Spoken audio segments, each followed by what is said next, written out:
PHNX Cardinals, PHNX Sports coverage of the Senior Bowl continues here in Mobile. We catch up with a guy where draft day is every day at the Draft Network. I know him as full-time Dame on Twitter. You do as well, Damian Parson. Damian, what's going on? Who's flashing, in your opinion, here in Mobile? Man, there's a couple guys that flash. Wide receiver from South Carolina, Xavier Legette.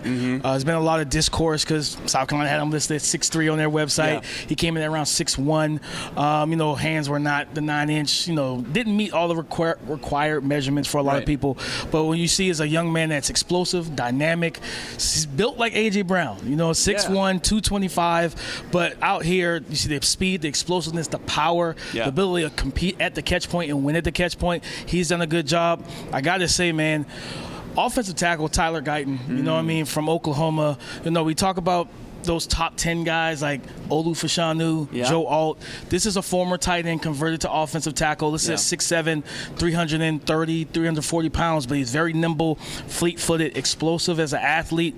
But a guy that, to me, has the build and athleticism to play both left and right tackle. Yeah. He's had some really good reps out here today, and there's been a little bit of learning experience for him as well, right? Like fixing some technical things with his game, but he's had week. He's had a good first 2 days of practice, and I really appreciate what he's done. Jarvis Brownlee, cornerback out of Louisville, who transferred from Florida State last summer, and in 2022 to 2023, this young man played well. You know what I mean? It's not the biggest corner, but a guy that's feisty, aggressive, plays, really gets hands on receivers. Even against a guy like Xavier Legette, being able to be physical, stay in the hip pocket, and really play good coverage. Those guys really pop to me. And of course, you think about like Leitu Latu, like today especially.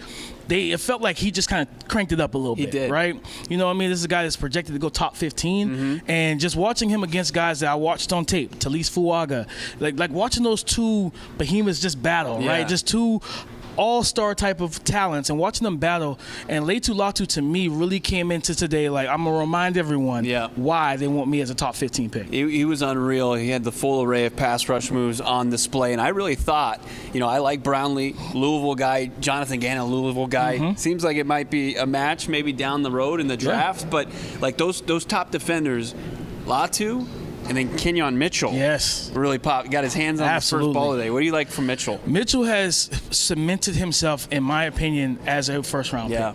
And I think he's pushing the Kool-Aid McKinstry's, the Nate Wiggins out of Clemson, the Terrion Arnolds of the world. He's pushing those guys for that CB1 crown. This young man can't. The main thing for me, I did his report at the Draft Network. I gave him like a high second. I was like, I want to see him down in Mobile, handle physical, be physical, go at the line of scrimmage and play press. He plays a lot of off for Toledo, but go to 2022. I'm not surprised that he's not afraid of the big lights out here. He faced Marvin Harrison Jr. in 2022. So those are the biggest of bright lights at the wide receiver position. And he did not back down from a single challenge or battle. He battled with Brendan Rice, Jerry Rice's son. He battled with Roman Wilson.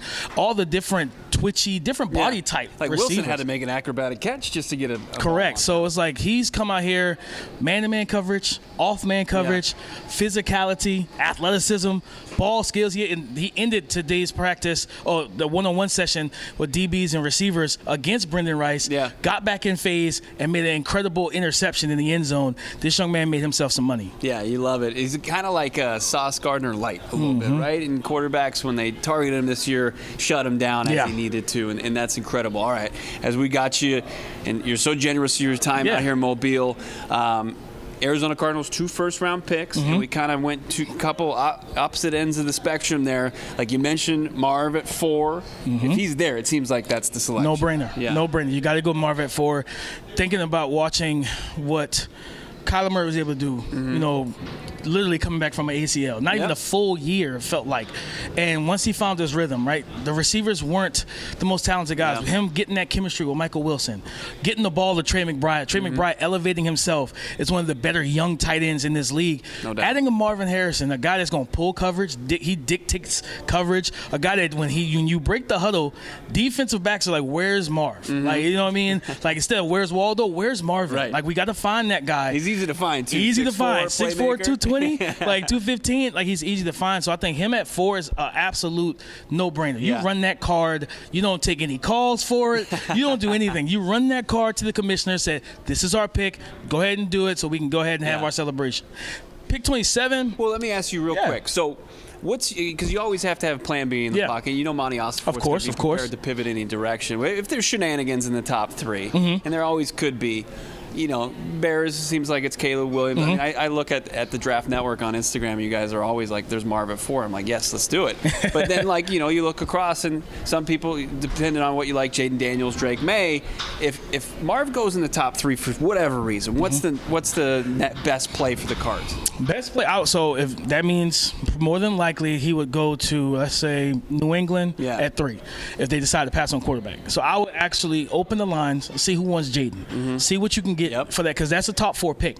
If a team wants to come out of the top 15, you think about the Minnesota Vikings. I think at 11, the Denver Broncos. They don't have an answer on their roster right now because they're going to get rid of Russell Wilson.